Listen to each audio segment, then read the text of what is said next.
नमस्कार, मैं हूं अभिषेक उपाध्याय और आप देख रहे हैं टॉप सीक्रेट। और आपको मैं बताने जा रहा हूं राजनीति से जुड़ी एक बड़ी खबर, और ये खबर महाराष्ट्र की राजनीति से जुड़ी हुई है। तो क्या एक बार फिर से महाराष्ट्र में कांग्रेस बुरी तरह से हारने जा रही है? जो हरियाणा में हुआ है वही कहानी महाराष्ट्र में भी दोहराई जाएगी। जो कांग्रेस के साथ में मध्य प्रदेश में हुआ है वही अब होने जा रहा है महाराष्ट्र में। जो कांग्रेस के साथ में राजस्थान में हुआ है वही होने जा रहा है महाराष्ट्र में। और ऐसा क्यों है, ये जानना बेहद ही दिलचस्प है। इसके पीछे की मेन वजह यह कि कांग्रेस ने अपने सहयोगियों का कभी साथ नहीं दिया, कभी अपने सहयोगियों को साथ लेकर के चली नहीं। सबसे बड़ा उदाहरण है समाजवादी पार्टी। इस समय देश में तीसरे नंबर की पार्टी है और अखिलेश यादव समाजवादी पार्टी के जो मुखिया हैं उनको यहां तक कहा जाता है कि विपक्ष में अगर कोई सबसे बड़ा चेहरा, सबसे बड़ा नाम है आज की तारीख में तो अखिलेश यादव होते जा रहे हैं। ऐसी चर्चाएं होने लगी हैं। तो किस तरह से समाजवादी पार्टी को कांग्रेस लगातार हाशिए पे करने की कोशिश कर रही है। ताजा मामला महाराष्ट्र का है। महाराष्ट्र में समाजवादी पार्टी इस समय, अखिलेश यादव महाराष्ट्र में गए, उन्होंने प्रचार किया। वे कई इलाकों में गए, मालेगांव में गए, धुले में गए, जहां पर उन्होंने अपनी बातें रखी। उनके साथ अबू आसिम आजमी जो महाराष्ट्र के समाजवादी पार्टी के सबसे बड़े नेता हैं वो भी साथ में थे। और वहां पर 5 सीटों पर उन्होंने समाजवादी पार्टी ने ऐलान भी कर दिया।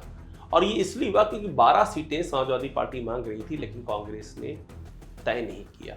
वो यही कहते रहे कि अभी नहीं, अभी नहीं। इसके पहले यही काम कांग्रेस ने हरियाणा में किया था। हरियाणा में सीटें तो दी नहीं, उल्टा वहां पर भूपेंद्र सिंह हुड्डा जो कांग्रेस के हरियाणा के सबसे बड़े नेता हैं, उनके बेटे दीपेंद्र हुड्डा ने यहां तक बोल दिया कि यहां समाजवादी पार्टी क्या है, उनका क्या है हरियाणा में, कुछ नहीं है उनका, ये बोल दिया। यही हाल मध्य प्रदेश में कमलनाथ ने किया था। उन्होंने बोल दिया था कौन अखिलेश वकलेश, अखिलेश वकलेश बोल दिया था कौन है। सोचिए, कहा गया कि क्या अहंकार है कांग्रेस पार्टी का। यही हाल राजस्थान में हुआ कि वहां भी सीटें नहीं दी समाजवादी पार्टी को, और तीनों ही जगहों पर कांग्रेस बुरी तरह हारी। मध्य प्रदेश में कई ऐसी सीटें थी जहां समाजवादी पार्टी ने इतने वोट काट लिए कि कांग्रेस की जमीन ही खिसक गई, उसको कहीं आधार नहीं मिला। यही हुआ राजस्थान में। और हरियाणा में जब टिकट समाजवादी पार्टी को नहीं दिया तो समाजवादी पार्टी ने भी संकेत दे दिए कि एक तरफा रिश्ता नहीं चलेगा। तो उसके चलते अभी जब यूपी में जो उपचुनाव इस समय 9 सीटों पर है, वहां पर समाजवादी पार्टी ने 9 में से 7 सीटों पर उम्मीदवार घोषित कर दिए। और 2 सीटें, एक गाजियाबाद की और दूसरा अलीगढ़ में खैर की, ये छोड़ दी कांग्रेस के लिए कि वो यहाँ से लड़ ले। कांग्रेस यहाँ से लड़ने की इच्छुक नहीं है। एक तो वो 5 सीटें मांग रही थी, दूसरा फूलपुर जैसी सीटें वो मांग रही थी जो उसको लगता था कि वो आसानी से वहाँ पर वो निकाल सकती है। फूलपुर हो गया, मझवा हो गया, इस तरह की सीटें वो चाह रही थी उसको मिल जाए, मगर उसको देने से समाजवादी पार्टी ने साफ इनकार कर दिया। तो क्या कांग्रेस एक बार फिर से वही गलती महाराष्ट्र में कर रही है जो बाकी गलती वो दूसरे राज्यों में करती आई है, कि वो अपने सहयोगियों को कॉन्फिडेंस में नहीं लेती है, कि जहां वो पावरफुल है वहां उसके लिए सहयोगियों का कोई मतलब नहीं है। आप सोचिए, हरियाणा में आम आदमी पार्टी को कांग्रेस ने जगह नहीं दी। आम आदमी पार्टी आखिरकार अलग से चुनाव लड़ी, आम आदमी पार्टी को तो कुछ नहीं मिला, लेकिन कांग्रेस का भी खासा नुकसान हो गया। तो ये कांग्रेस की आदत में शुमार हो गया है क्या, कि कांग्रेस को सिर्फ अपना ही फायदा देखना है? ये सवाल उठ रहा है। इंडिया गठबंधन की सबसे बड़ी पार्टी कांग्रेस है। ऐसे में कांग्रेस का ये कंधों पर उत्तरदायित्व है कि वो सबको साथ लेकर के चले। लेकिन जहां जहां कांग्रेस है वहां वहां उसके अपने ही सहयोगियों से झगड़े हो रहे हैं। हम बात करें अभी झारखंड की। झारखंड में आरजेडी नाराज है क्योंकि उसको ठीक से कांग्रेस से उसके हिस्से की सीटें नहीं मिल पा रही हैं। झारखंड में कांग्रेस और जेएमएम की, यानी झारखंड मुक्ति मोर्चा की, आपस में नहीं बन पा रही है। तो आपकी झारखंड में नहीं बन पा रही है, आपके हरियाणा में नहीं बनी, महाराष्ट्र में नहीं बन पा रही है। महाराष्ट्र में जो कांग्रेस के अध्यक्ष हैं, प्रदेश अध्यक्ष नाना पटोले, उनसे इतने नाराज हैं उनके सहयोगी कि वो कह रहे हैं इनको हटाइए। संजय राउत, नाना पटोले, संजय राउत जो शिवसेना उद्धव ठाकरे गुट के नेता, और उनकी और नाना पटोले की लड़ाई एकदम सरेआम हो चुकी है। तो कांग्रेस का और उसके सहयोगियों का आप जिस स्टेट में जाएंगे आपको यही हाल दिखाई पड़ेगा।